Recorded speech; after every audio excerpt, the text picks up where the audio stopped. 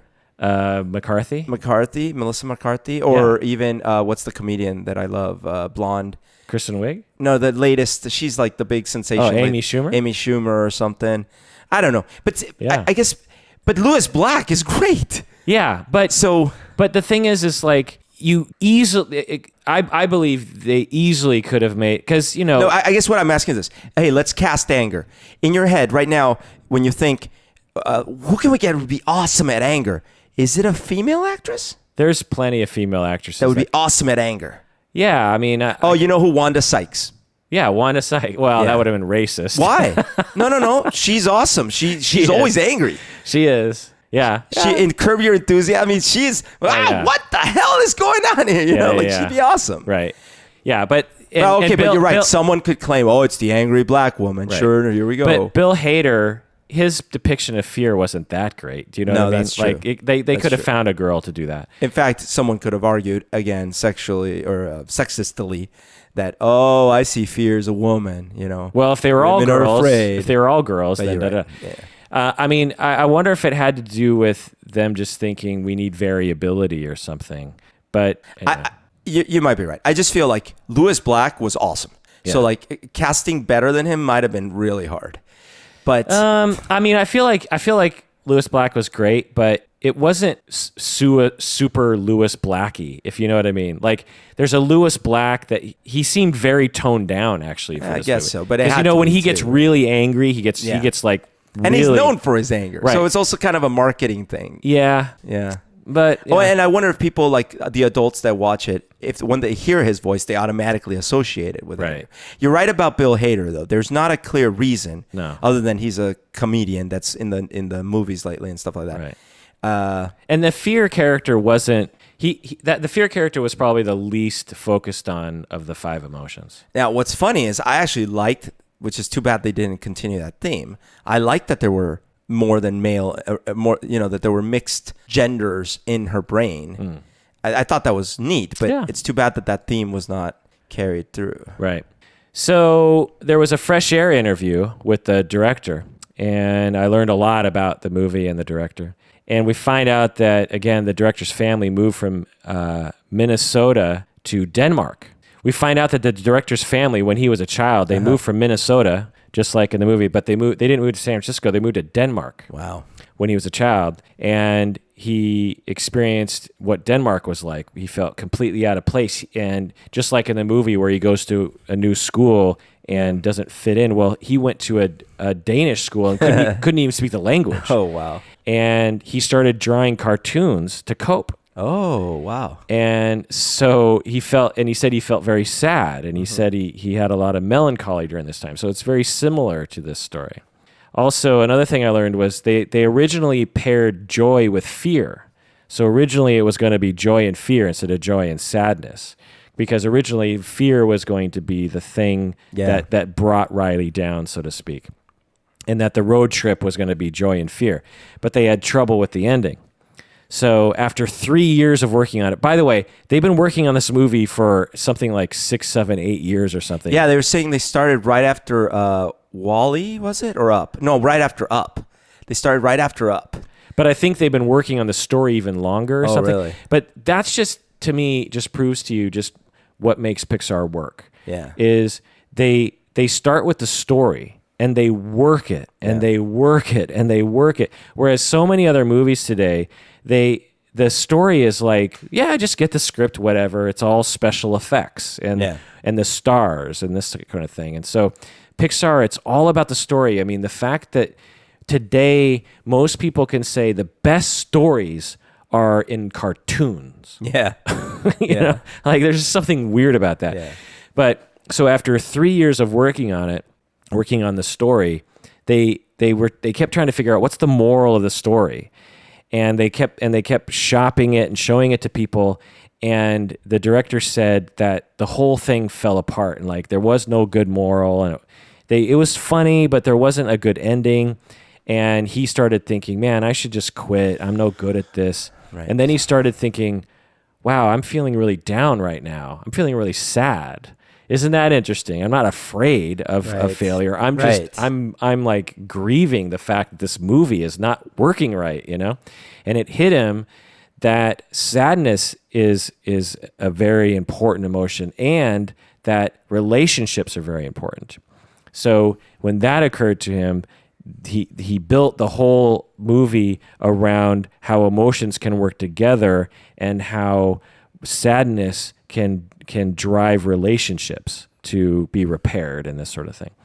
And so I thought that was interesting. That is very interesting because from the outside looking in, it seems so obvious in retrospect because but I see how they got to the fear part. Of course, like you can imagine them talking it through and being like, so she moves. Well, that's gotta be scary. Oh, certainly. Right. Oh, well, what if fear is like, totally see it, right? Yeah. But not having that thought, you think, well, yeah, because don't we normally think of happiness and sadness as kind of polar opposites? Right. So you would think it makes so much sense. But you would imagine them talking, and this is just imagining, of like, well, how do we depict sadness? Yeah. Fear is so much easier to depict, and it's so much more comically funny. Sad is going to be boring. Yeah, sadness isn't funny. Yeah. So I could see them doing that. But and then they might have even preempted a wrong conclusion. Like, plus, what are you going to say? That you should be sad? Right. Right? Right. Well, yeah, you should. Right. So what's the final verdict, Berto? Hated it. No, I as I said, I loved it. I think it actually made me think about my own life a little bit. Yeah? How so? Because, well, so it's interesting. I've mentioned this in the podcast before. When I first started going to therapy, do you remember this? My therapist, one of the first things she asked me was, because I was retelling my life and just kind of giving her my biography and stuff. And she said, so let me ask you, if you were to describe your experiences in one word, what would it be? And I don't know if that's a standard question for her or whatever, but I thought it was interesting. And I almost without thinking said, happiness. That's what I said. I said, happiness. It's just like, oh, interesting. And as I was thinking about it, I'm like, yeah, because looking back, I was just, there's that park time and oh my gosh, that barbecue we had with the whole family. Oh, and those Christmases. And it's all these happy memories. In your brain, joy had colored all the... had kept sadness in the circle of sadness. That's right. Yes. Through therapy and through the years, and then thinking about it from this movie, I'm like, but it is true. It's like all of those memories are surrounded and imbued and supported by sadness. Because like, why was everyone in the family so nice to me? And why did they come over and visit so often? And why were they always so attentive to me? Well, I had been so sad from the loss and the grieving. And like, so in a way, it's like, yeah, that's true. They were reacting to the needs of this little one. Not because I started being joyous. I went through this period, which I don't fully remember because I was like 4 and 5, but where I cried a lot and I was very moody and I was very, so that was interesting. I thought, man, that's probably why we all cried in the movie is because we can relate to that truth, Yeah.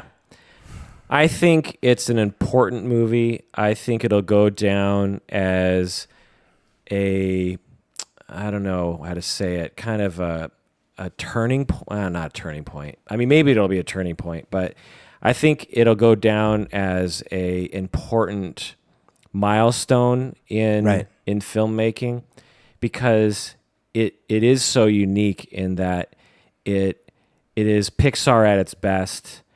It's a good movie. That's right. And it has this very unique message that they drive home so well. And it feels very unique. And so, I don't know, maybe I will bump it up to a 9 for that reason. I think that's the verdict. I'm going to bump it up to a 9. Because that's great, because I hadn't even considered what you pointed out, which is that it's not just the message about, hey, sadness is important, which is already, that alone like is a trump card. But you pointed out that it's that you need other people, like you need help. And also, so it was like, it's not just an individualistic. And also, it wasn't hope and winning. Right. Hope and winning. Right. Every child movie and 99% of adult movies, particularly, hope and winning. particularly American movies. Totally. It's all about having hope. Yeah. It's all about not being sad, not letting That's right. not letting your sadness get the best of you. That's right. Pick yourself up, and you can do it, and win the game. That's right. And now the cynical folk, in fact, I already saw this argument, will say, no, well, then you're wrong, because they actually just did the same usual thing, which is they in fact, one of the slight criticisms, although this person really loved the movie, but they were still criticizing. They said, well, they took an amazing idea, but then they still turned it into a buddy journey or whatever. I was like, nah, that's too simplistic. In the end, like the thing that happens seems trivial, but it's so important in her development. Right. And it's like you said, if you cut the movie of just the scenes with her in reality and her parents, it's a very short movie, and you kind of are left wondering, whoa, wow, that's touching, but man, what happened? Right. And then when you see the context, you're like, wow. You know? Right. Anyways. Yeah.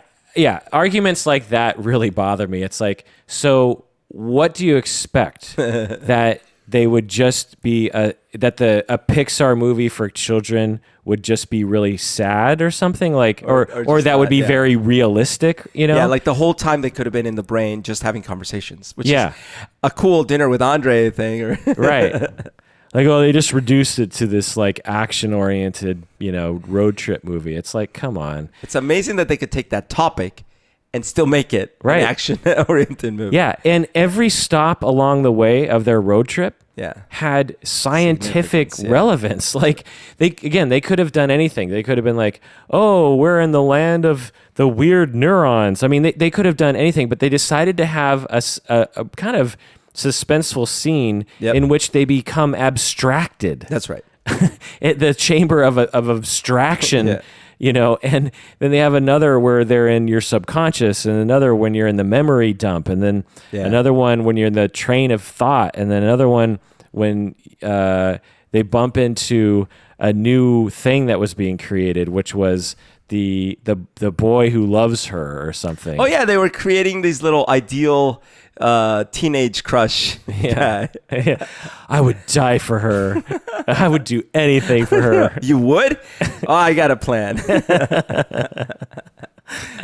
Actually, that was kind of one hole in the plot, because I was like, how does she know that this is going to work mechanically? Because she gets all of them to stand on top of each other's shoulders. Yeah, the physics was a little suspect. Well, not the physics, but how would Joy? There was no premise. It'd be one thing if she had seen it work with a different thing. Go, oh, I have an idea now. If I get, but it was like, I was like, what is she gonna do with all these boys in this bag? You know what I mean? Like, and then all of a sudden she just like dumps it and she goes flying into the air. I was just like, well, that doesn't seem. Well, they did show that bag could apparently hold in infinite. But when she dumped it over, they're all on each other's shoulders. Sure, doesn't make any sense, and they're all like pre-holding each other up. Like, it just shows that hope is important. Well, that does it for another episode of Psychology in Seattle. Thanks for joining us, and please take care of yourself. If you want to, you can go to our website and donate, or you can like us on Facebook and participate in our Tuesday Tougher Bluff games. We need to be sad so that they will donate. I'm so sad. Won't you support us? Please. We're for pennies a day. You could support. We are like children grieving the loss of our neighborhood and our hockey team. That's right. And you can be the parents of hugging and of donation. Every day a podcaster goes hungry. And if you don't donate, my anger part of me will bust out my swear word and use it on you.